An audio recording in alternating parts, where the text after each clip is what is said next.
Hello, Wichita. Councilman Mike Hoheisel here. I'm here with my good friend, Councilmember Bryan Frye, and we're talking about some things that are going to be on the agenda for next week's City Council meeting. We're going to start off next week with our Board of Bids and Petitions for Public Improvements, boilerplate items that we go through every single week. Then we're revisiting the ordinance on how we classify secondhand dealers. This ordinance is how we monitor the resale of stolen items.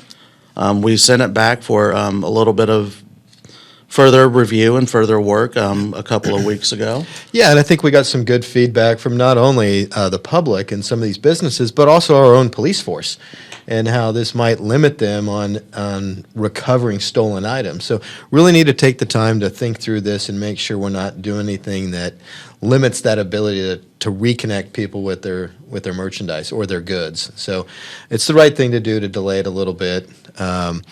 I think the intent was good. Right. Right? Because as we're seeing more and more people sell things, whether it's sporting goods or CDs, right?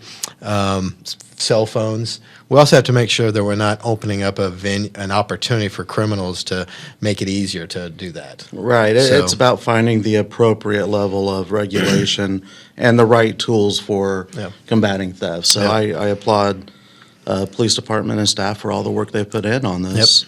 We're also looking at issuing IRBs for Steel Shady Break Estates in District 1. This goes back to our need for affordable housing in the city. And this particular company's had a project in my district that we approved last year, and I think they've done a couple of other projects in the city. They've done great work. They've helped provide additional affordable housing, remodeling some existing units that make them relevant and affordable and livable. So good company, and look forward to seeing this next project. Oh, yeah. Yeah, we definitely need affordable housing in the city. Absolutely. Right now. We always talk about our water infrastructure. And, and when you look at our plant and our pipes, a lot of these things are decades old. And we've been doing work, in addition to the new water treatment plant, we've been doing work on the backbone of it, from the pipings to the well field pumps to the pumps themselves. Well, this week, the HES pumps have some crucial parts to help keep the water flowing through the pumps that need replaced. And it's about an $8 million project. But again, this keeps everything functioning. Right. And so once we have the new clean water through the new plant, it'll all be able to get to the residences and the businesses. But got to keep ahead of this infrastructure. It's such a massive project. Two boil alerts, I believe, in the last 2 years. Yeah. Any work we can do to update our water system is definitely appreciated. We have to stay ahead of it. And along those lines, no pun intended, but we also have loan agreements that we've been able to receive through the feds as well as the state that has saved us millions of dollars in loan payments, interest. And so we have a loan agreement with the state for the water treatment facility that has to be approved each year.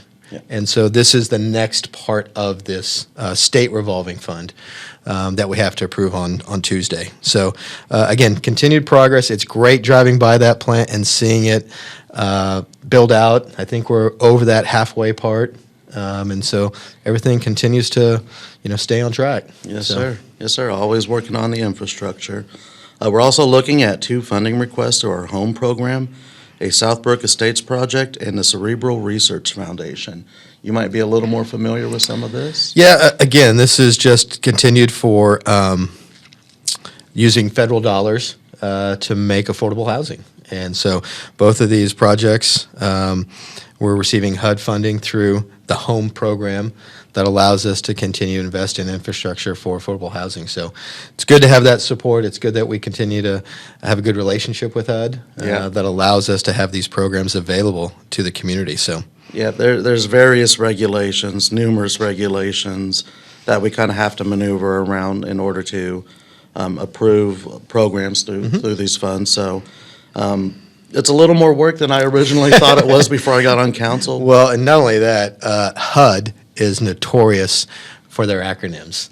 And they just drop along these abbreviations for everything, and you have to stop and ask, okay, what was that again? Because I don't speak that language. It's like Klingon. Right. And so help me through that. And that's probably the agency that has more acronyms than anybody. And they're also very confusing, their whole programs, and you really have to get into the details.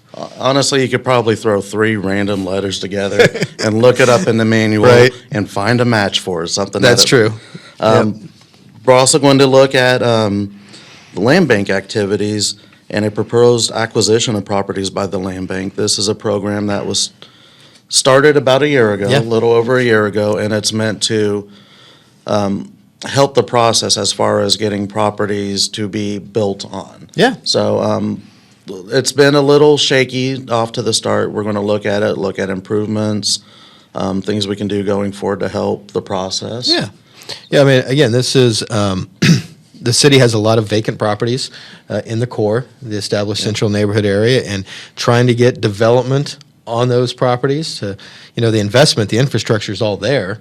We just need some houses built on it. Right. And if we can, the land bank is supposed to be able to help us identify those properties that we can get developed, either acquire them through a tax sale, and this is part of the challenge that we've had over this last year. Right. And then also getting investors to commit to building or rehabbing, remodeling those properties. And so trying to make it easier. The first year was a lot of growing pains and, and learning the process.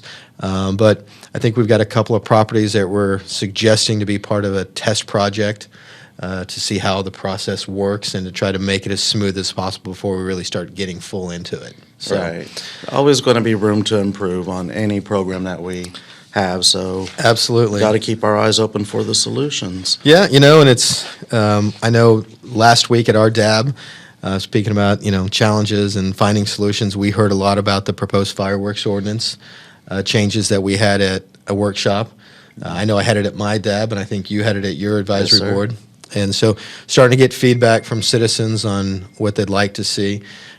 Fireworks are always going to be an issue. And Pretty explosive issue. yeah, exactly. Very nice. And trying to find out a solution that, make sure people are educated on proper use and disposal, but yet still be able to enjoy the holiday without it being too long. Right, That's right. always the issue. It goes on forever, it seems like. So let's celebrate safely, but also put some teeth in ordinance to make Yep. it, if you violate it, more expensive. So just trying to refine that. I'd love to continue to hear from people on it. Absolutely. Because, before we know it, it's Easter this weekend. Before we know it, it's going to be July 4th. Right. And people are going to wonder what's happening. So we need to get feedback from folks quick. Yeah, so please email us your thoughts.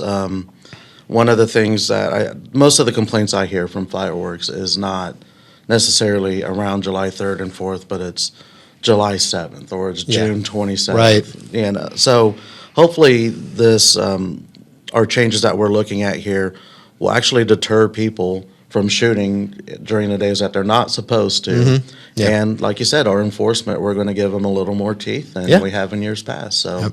take a look at it. Take a look at it with an open mind, and please email us your thoughts because Absolutely. it's your city as well. So let's hear it from you. So this is the part of the council chat where we get thrown a curveball here. I'm nervous. So the surprise question of the week. Oh wow, that's an interesting question. Which of your fellow council members do you think is the best dancer? I guess this removes me from the equation because I can't say myself. You can say me, though. I don't know that you've seen my moves, but it's surprising. I don't know. You could probably surprise me, right? Yeah. That's a good question. I will admit to have seen one council member dance. Yeah. I'm not going to reveal it because I don't think that should be for public. But boy, that's man. I don't know. I'm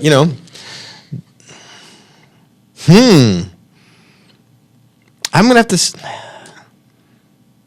Probably Maggie. That's who I was thinking. With Right? her, she kind of has a very social background. Right?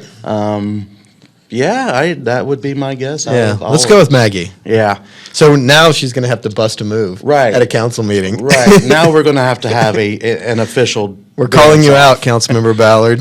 Maybe what we need to do is a city-county competition. Oh, a dance-off. Yeah. Yeah. On Central. I- It'd be like Soul Train, right? And we have to dance on Central. Do you remember that? Oh, Well, yeah. I'm dating myself now, right? But I'm cool enough to know Soul Train. I know I've seen a Yeah. couple of them, but well, then I think we definitely beat the county on that. yeah. Right. There's no competition. No there. doubt, yeah. The coolness is definitely on the south side of Central. I think we should probably move on before we get in any more trouble. Hey, thanks for joining us, Wichita. We always appreciate you participating in our council chat and listening to us. Please follow us, subscribe on Apple, Spotify, or wherever you listen to podcasts, and share it with your neighbors. Let us know that we do this. We think it's an extra insight into what's happening at the council level and just trying to be more open with you. So have a great holiday weekend. The challenge has been issued, County.